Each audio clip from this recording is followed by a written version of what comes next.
Good afternoon, Guyana, and happy CARICOM Day to each and every one. Thank you for joining us for another edition of Government in Transition. My name is Hugh Todd, and today joining us we have Mr. Joe Hamilton, who is a long-standing politician, a national candidate with the People's Progressive Party Civic. Alongside him is Attorney at Law Ms. Priya Manickchand, who is a former minister and a national candidate for the People's Progressive Party Civic. Ladies and gentlemen, thank you for joining us this afternoon. You good afternoon and happy CARICOM Day to all the viewers and to Priya. Priya, I hope you have some Caribbean cuisine at your residence. Yeah, happy CARICOM Day to everybody. My residence is always full of CARICOM cuisine. Okay, colleagues, we want to begin again today with David Granger himself and the many utterances, statements that he would have made over the last, I would say, 5 years. But we're more interested in what he has to say of recent. And he has not claimed victory, according to him. But we are seeing a consistent approach from the APNU-AFC camp claiming victory. Even today, they were sharing out flyers in some of their strongholds, talking about facts are facts, fraud is fraud, and there's an APNU-AFC statement that they're going to be forming the next government. There has also been a countrywide, if I can use that, protest against the CCJ. So whilst on one hand we have David Granger trying to project the posture as if he is going to lead a government to the end of this period that would be focused on the rule of law and transparency, there is some amount of conflict in what he's saying based on what is coming out of the APNU-AFC camp. Priya, I would like you to go take a... I've said before, Hugh, I mean, it pains me to have to say this about someone who occupies the seat of the presidency, but David Granger is schizophrenic. And that's why you hear, or his behavior is schizophrenic. That's why you hear him saying one thing, and then you see all of his leaders and candidates and supporters doing something completely different.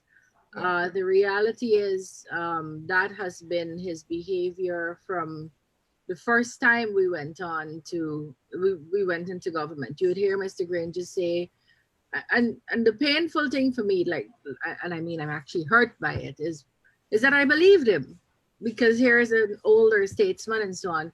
The day after, so we had a no confidence motion that was passed on Friday. On Sunday morning, Mr. Granger was at the podium saying, Guyana, there's no need for alarm. We're going to go to the election. We're going to win the election. We're going to follow all the rules and the laws. And then you saw what happened. 34 became something that was not bigger than 33.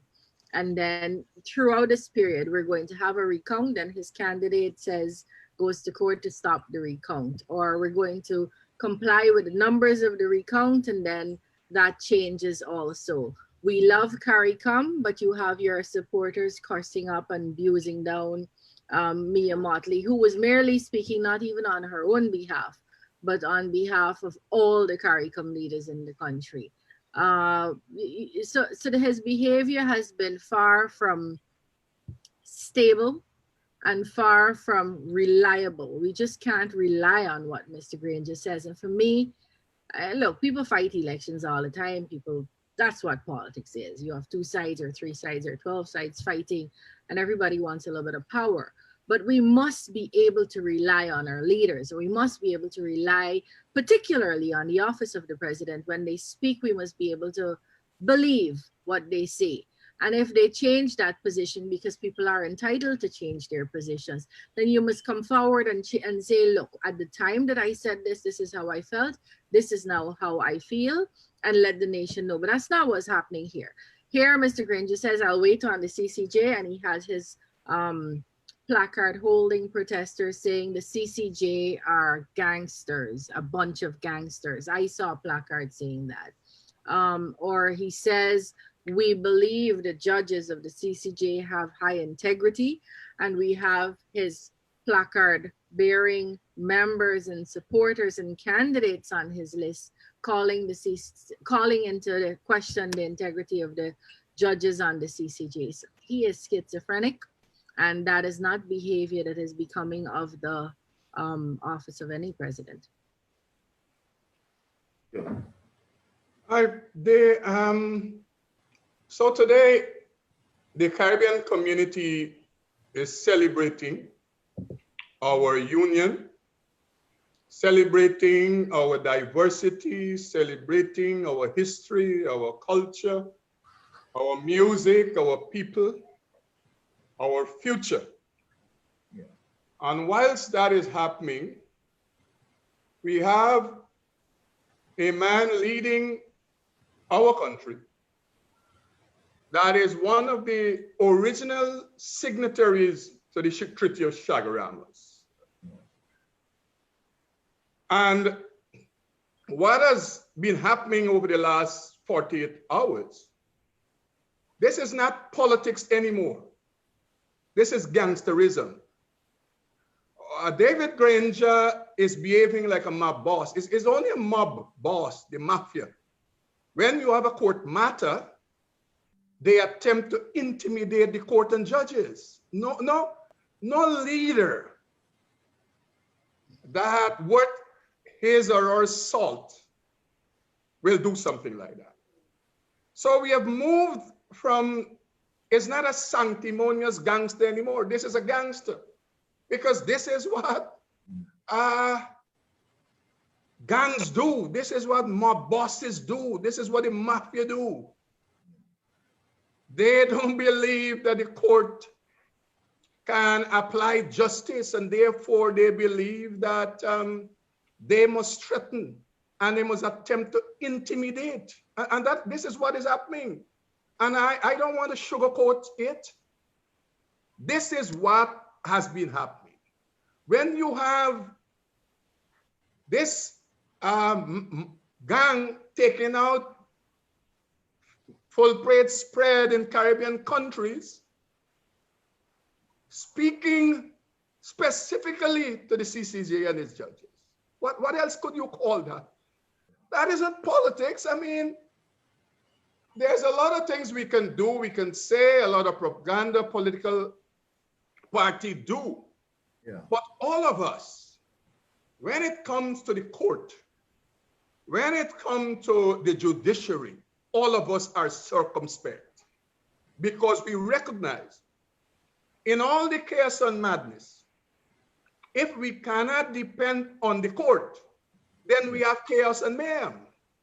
Then we have anarchy. We must be able to depend on the sanctity and the credibility of the court and its judges. But you have a man leading a outfit here whose behavior, the only parallel I can find to that is how the mafia operate, how mob bosses do. And it I mean, we're in a bad light already. Yes. But you imagine people sitting in CARICOM territories, the leaders of this country, the people of this country, people who have bought into CSME, people who have said, okay, we will open our doors to Guyanese so they can come and work in my country. And I can go to their country and work. And when they look at us, they see a bunch of people who have no respect for the rule of law. They see this place as a jungle, because the actions portrayed suggest that. Well, what is important, though, is this. We would note that large percentage of the Guyanese people, even large percentages of their supporters, does not support that. And that is it. In all the pain and travail, in all the madness, there is some sanity. And that is what, for me, we can be hopeful. Yes. That you still have people, even though they supported and have supported over the period the PNC, they still recognize that decency and some form of fairness, some form of respect for the court and the rule of law. Yes. That is the ordinary people. And what is shocking, on the flip side, we see people who have learning, who have degrees, who have doctorates before their names.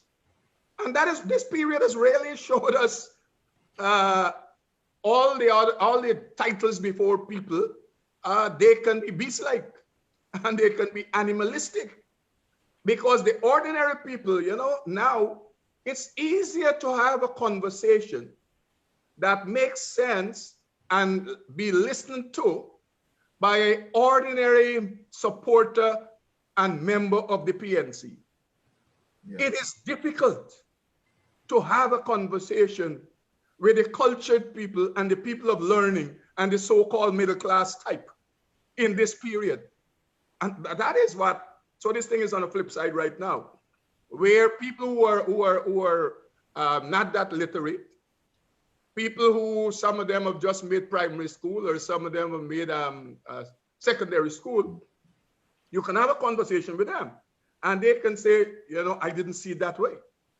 Yeah. And on the other hand, the people who have graced universities and will roll out their letters and their learning, and you know, people like me and Priya, they will tell us we are country people, we are uncultured, we have no pedigree.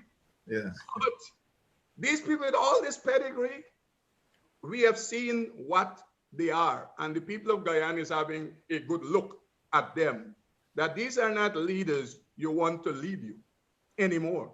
Yeah. These are not people you would want to vote for anymore. These are people who have no credibility at all.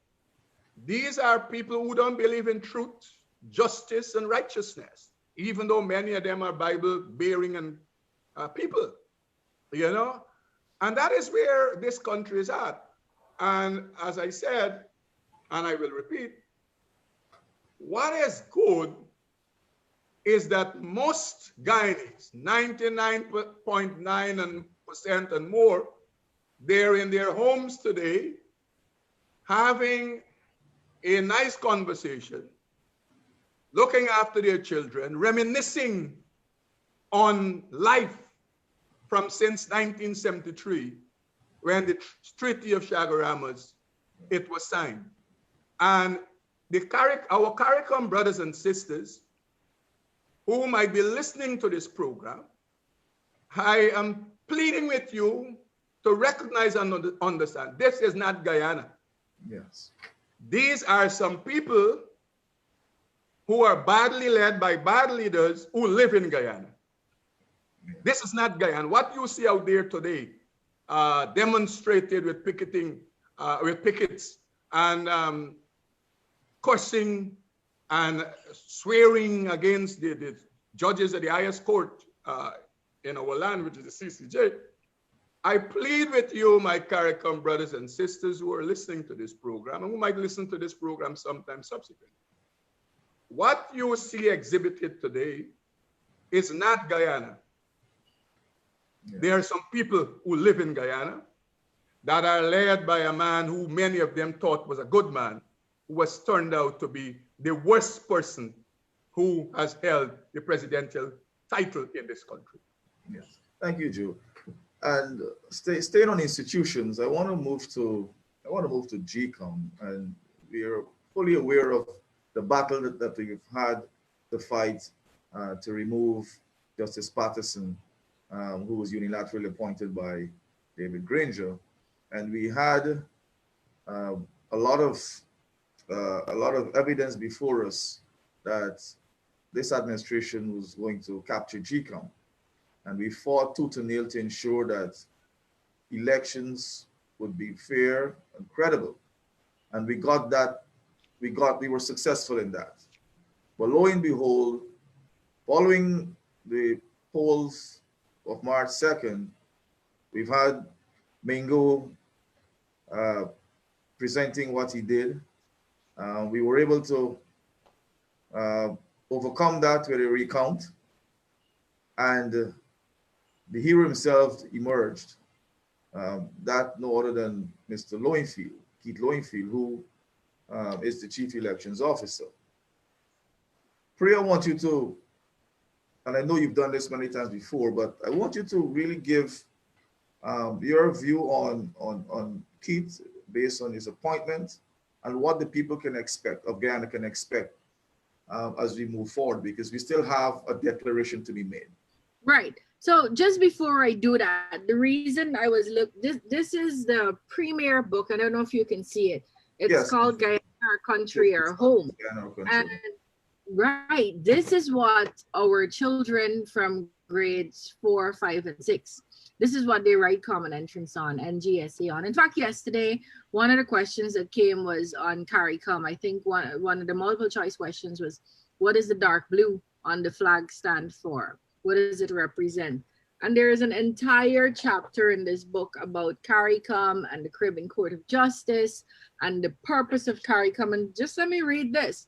CARICOM is a regional integration movement. Its ultimate goal is to improve the standard of living of over 5 million people in the community. To do this, CARICOM provides, and they talk about the various institutions, including CXC and so on. The Caribbean community exists, and Mia Motley and Ralph Gonzalez and Prime Minister Rowley and Mr. Gaston and the Caribbean community exists to make sure that as a community, they are strong and have some efficacy as a body when they're speaking to other representative groups in the world. So when they're speaking to the UN and they speak as Guyana, they're much less efficacious than if they speak as CARICOM. When they're speaking to the United States of America and they speak as one body, they are stronger. So you would recall that recently the United States had a meeting of some sort. I think it had to do with some security issues, and they selected which countries would get invited, and Guyana was not invited, perhaps because we didn't have someone or they did not believe that we could understand through our sanctimonious gangster what would be discussed there. And what did Mia Motley as a Caribbean chair do, and some other CARICOM countries? They said, you know what, you're either inviting us all or we're not coming. And so people stayed away from that meeting, the other CARICOM countries. So this is a group. This group is supposed to look after its 5 million plus citizens, residents in CARICOM. Now, the residents of Guyana, the citizens of Guyana would be abandoned to a dictatorship if the other CARICOM leaders and CARICOM as a group did not insist that the will of the people reflected through their ballot is given effect. And I am very pleased, very encouraged, very heartened, and really, really comforted to know that we're not being abandoned by our Caribbean neighbors. We're not being abandoned by the rest of the world, but particularly CARICOM is staying true to its principle of forming in the first place. You asked me about Mr. Keith Lowenfield. Keith Lowenfield is a man who occupies an office. That office is the chief election officer. He has specific functions. He can't do as he pleases. He can't wake up one morning and decide he's going to become the chair and or do jobs that a chairperson should do. He can't wake up one morning and decide that he's going to become a commissioner and do the kinds of things that commissioners do. He cannot wake up one morning and decide he is going to discard votes or add votes to the vote count that people give. Mr. Lowenfield, or whoever sits in his position, has very specific tasks. And Mr. Lowenfield himself, being a student of management who understands these things, explained his limitation. There's a video where he was explaining his limitations in 2019, where he said very clearly, look, I can't, Keith Lowenfield is not the man you must look at to find answers for these things. Keith Lowenfield is literally only doing what the commission tells him to do. Keith Lowenfield is only carrying out the jobs and the instructions of the commission. That has not changed. That position has not changed. Mr. Lowenfield has sought to change it. As I said before, and I'm saying again, that I believe Mr. Granger is behaving like a schizophrenic. That is somebody with multiple personalities. And in one of those personalities, he is saying to Keith Lowenfield that you will do as I tell you, which is to discard votes that were cast in favor of the People's Progressive Party so as to give a win to the APNU-AFC that the people of Guyana did not give to the APNU-AFC. Now, the problem with that is Mr. Lowenfield does not get to say, David Granger will come and sit with me in this cell. That is, he's courting some serious jail time. It's an offense. He has been charged. I believe there are three charges filed. I believe there's some efforts being made to get those served on him. And those have serious penalties, including life imprisonment. Now, you've got to wonder, what is it?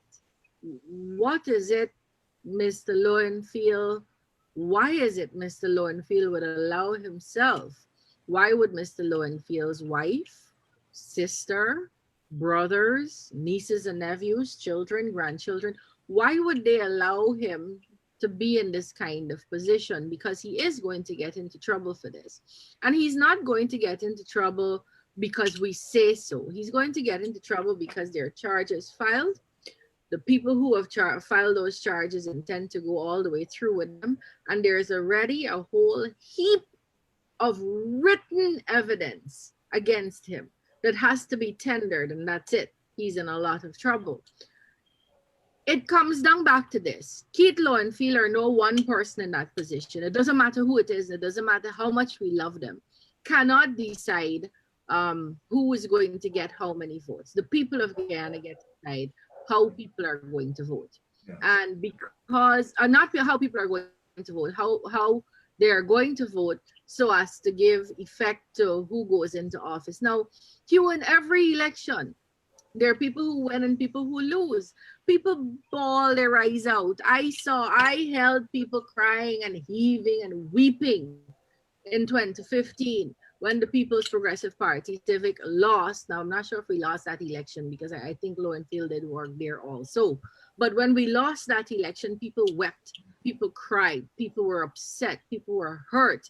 And it was up to us, who ourselves were hurt and a little bit shocked because we didn't expect it, to get up and go out and provide leadership and go to bottom houses and go on TV and go on Facebook to say, it is not the end of the world. We will be coming back. Or we will be coming back stronger. And here is how you can help us come back into the government. Here is what we will do while we're in opposition. It calls for maturity. It calls for leadership. But first of all, for anybody to give that kind of leadership, you have to be decent. You have to be honest. You have to accept that during elections, for every election, there is a chance that you will lose the election. And when you lose that election, you are still required to lead your people or step aside and let someone else lead them. And that, for me, is what we're seeing here absent. It's absent in David Granger. It's absent in Kemraj Ramjatan. It's absent in Nagamutu. It is absent in Valda Lawrence. It is absent in Joe Harmon. They're not leading. They're not leading. They're not behaving responsibly. They continue to say in flyers today that they won elections where the entire world knows that they lost the elections by not a small margin, by more than 2 seats. So if We have to keep looking for decent, honest leadership. And if we don't find decent, honest leadership, the people of Guyana are going to have to take this country and make it into what it's supposed to be. A country that is prosperous, a country that will have legitimate leaders, a country whose legitimate leaders will be held accountable. And that can be done with or without Mr. Granger. He's going to have to decide where he wants to stand. Thank you, Priya. Joe, please.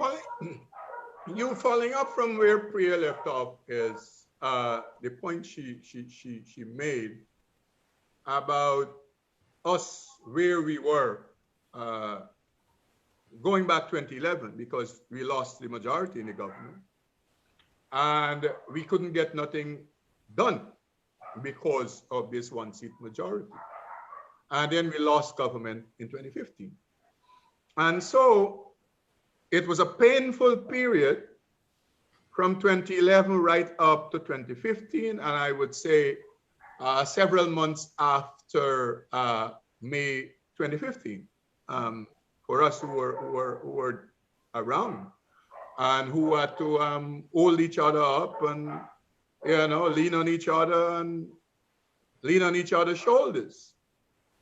But in all of that, we did some retrospection and we sat down and spoke to each other frankly and fearlessly about some of the things that I don't want to get into, but the point is, unlike this bunch, from the third, they set out to deceive their supporters.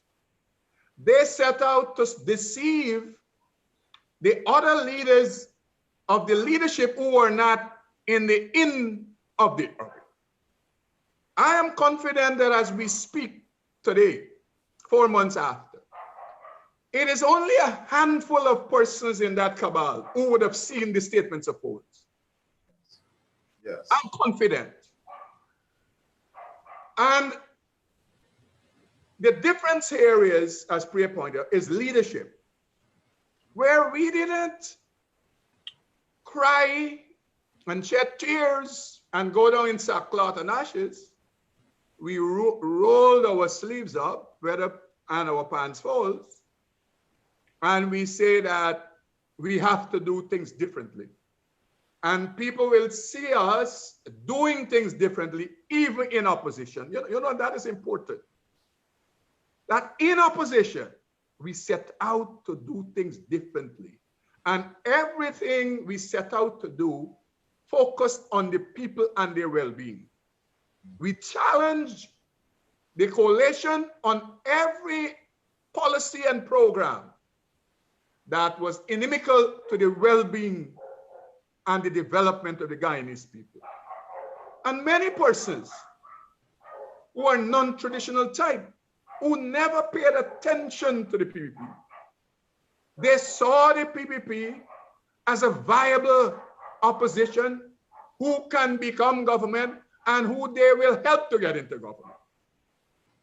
That is what happened here. Because, and I'm sure Priya, as a former minister, would have had the experience. I have had experience where people were PNC supporters, APNU supporters, who would have sought me out to help them in the government system to get service.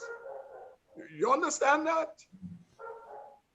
Where people were coming to Freedom House, they were coming to Church Street, and they would start their conversation by saying, you know, I voted for these people. You know, I'm a supporter of the PNC. I born and grew up in a PNC house.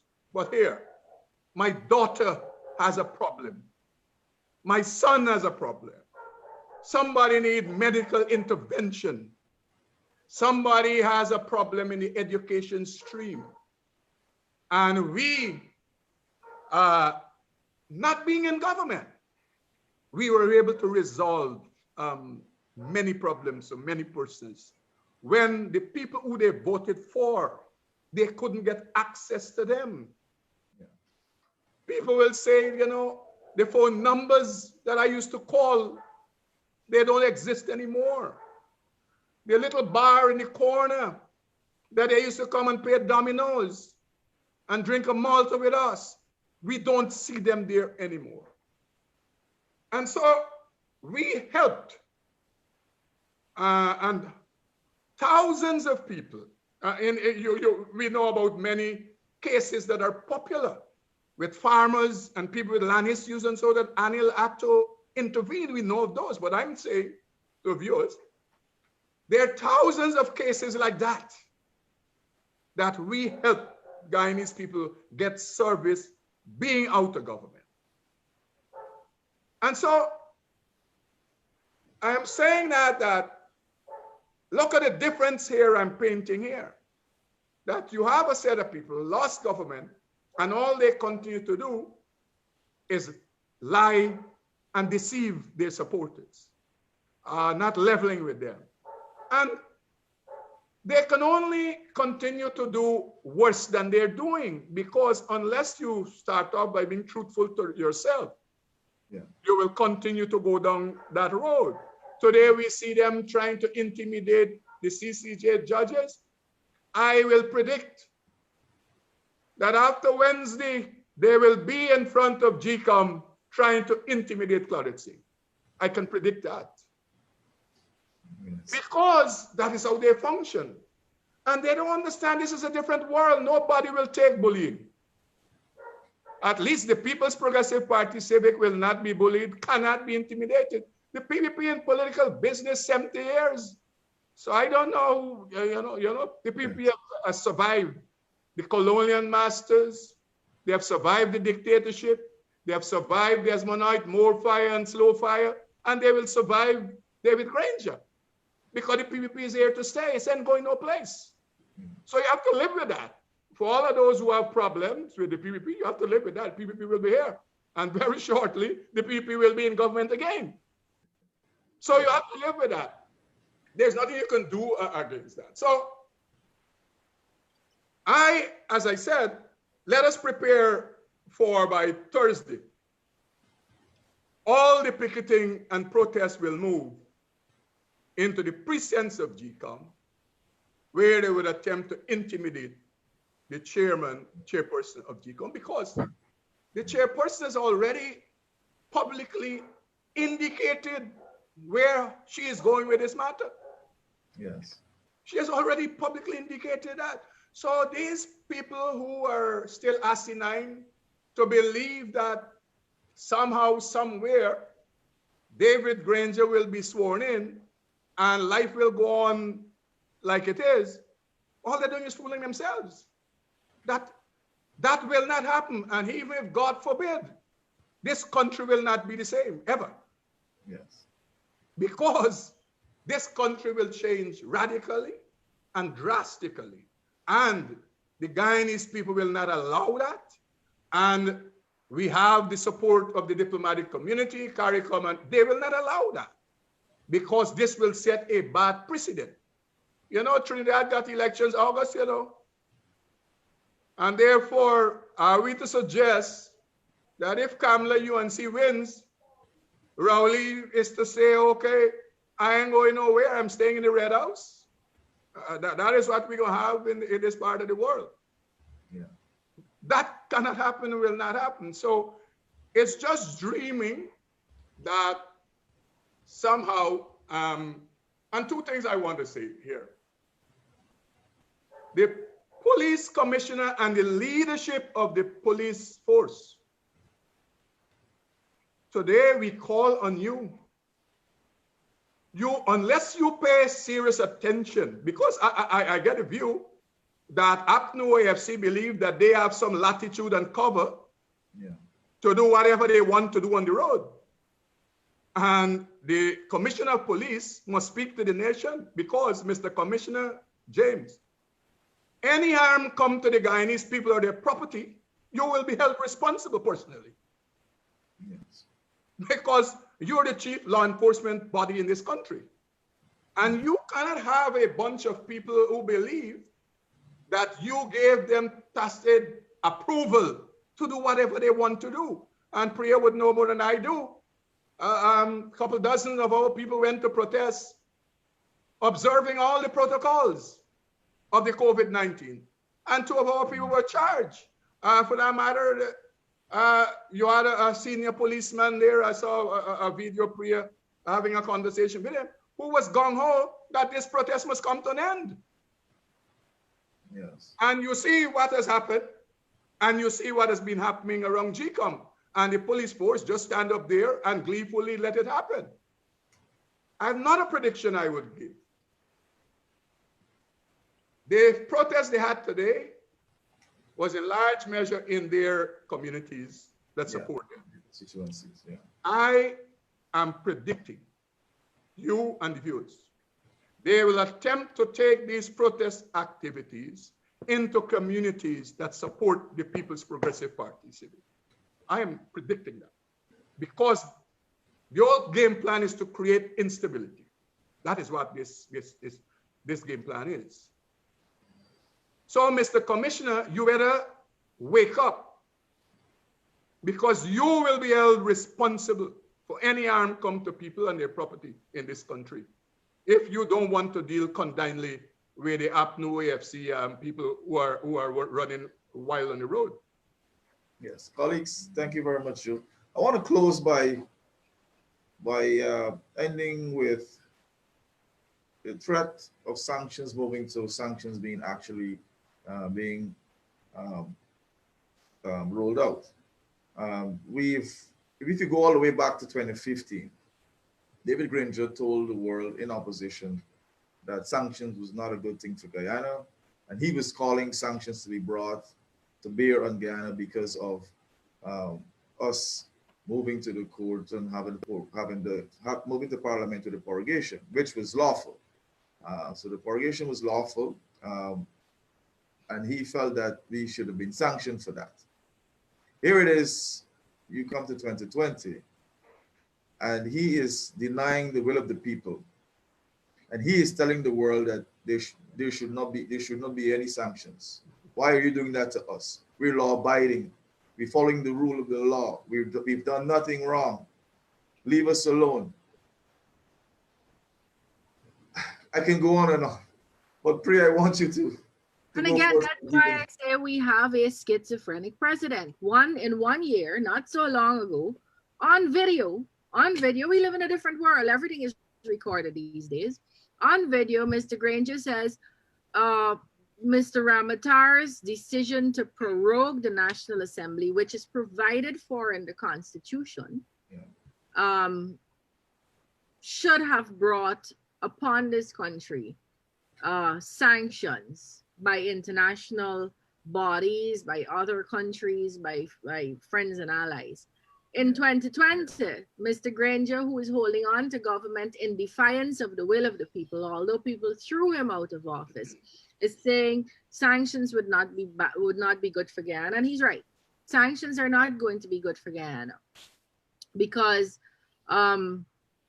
sanctions will probably first be applied to individuals like Granger and his wife, and Nagamutu and his wife, and Ramjatan and his wife and children, and whoever is studying overseas, their student visas will probably get withdrawn and those kinds of things. But sanctions will also come in very many different forms. The Caribbean community has already said that we will not recognize anyone as legitimate, any president, government as legitimate that does not enjoy the will of the confidence of the people, that were not installed based on the votes of the Guyanese people. So they're not going to be treated as a legitimate government by CARICOM.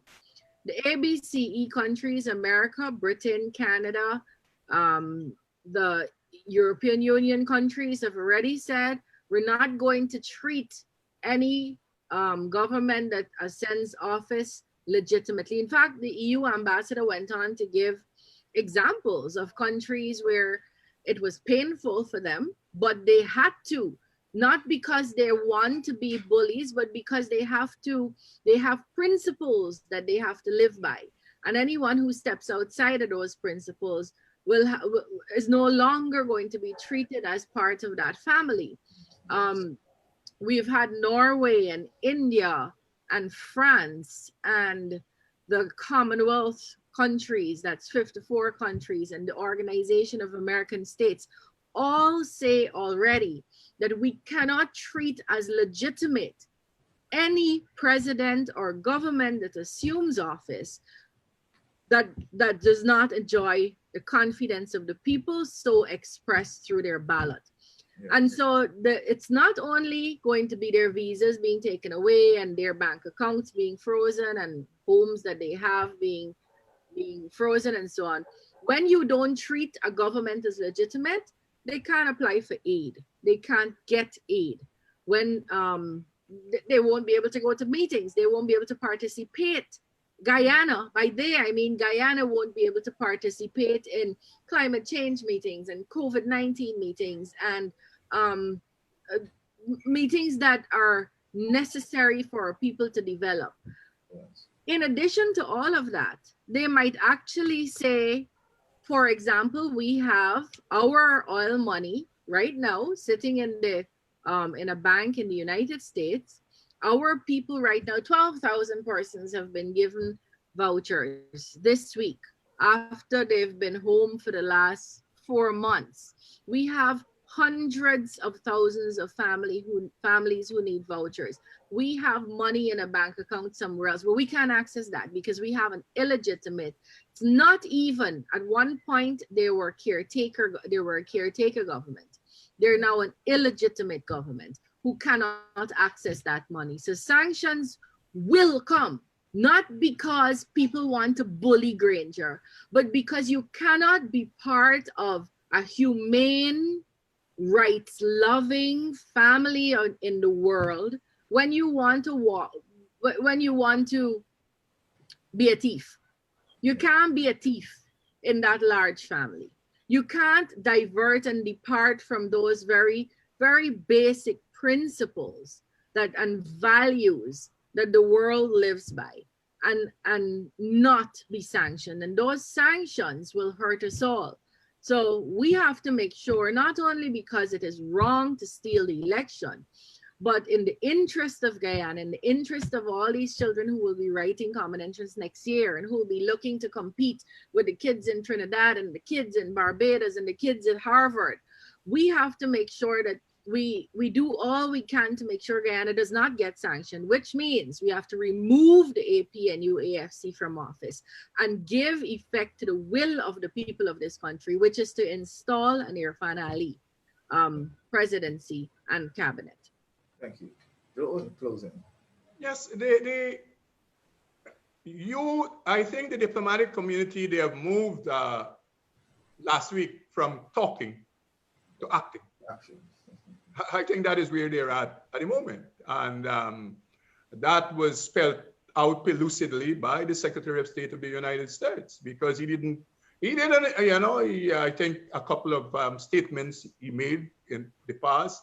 Also, the Assistant Secretary of State for this Western Hemispheric Affair made some statement. But in Pompeo last statement, he contrasted Suriname with Guyana. Yes. Now, they had elections after us and the government is already installed. And I can go further to make the point that there you have a man who is convicted, who has a past that is very notorious. He was decent enough to hand over government and to wish the new president well. And to say that Suriname is bigger than all of us.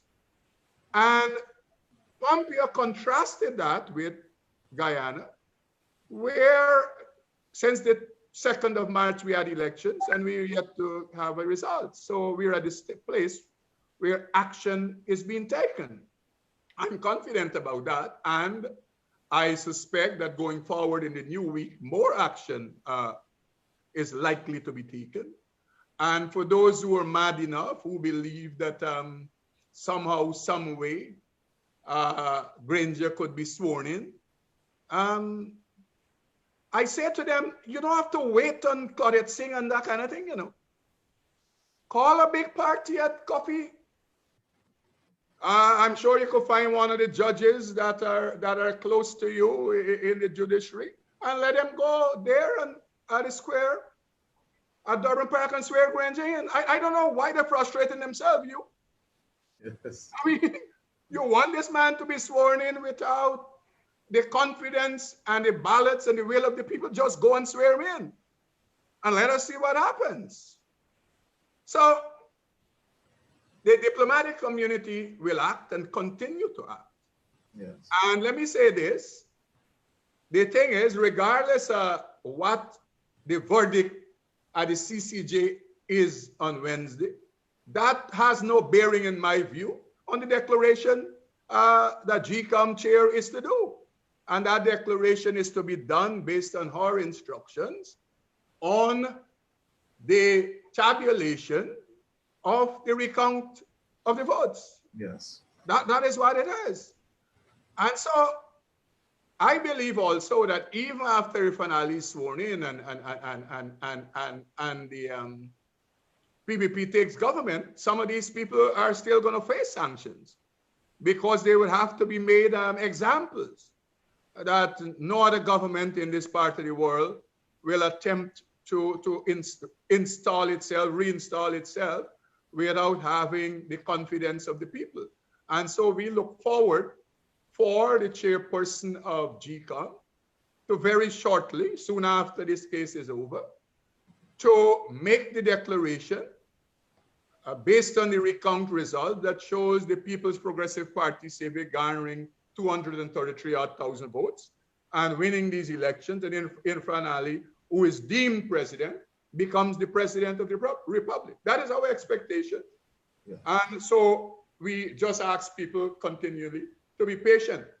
We will get over this very shortly. Thank you, Priya Manickchand and Joe Hamilton, for joining us today. Have a pleasant rest of the CARICOM day. And to our viewers out there, thank you very much for joining us and listening to us. Continue to spread the good word coming out of the People's Progressive Party Civic. We're nearing the end. The declaration will be made soon. And soon you will get the president that you deserve, the president that you have voted for. And that is no other than Dr. Irfan Ali. Thank you for joining us. And please stay safe and have a good and pleasant evening. You have a good afternoon, Priya. Have a good afternoon. Same to you both. Bye-bye.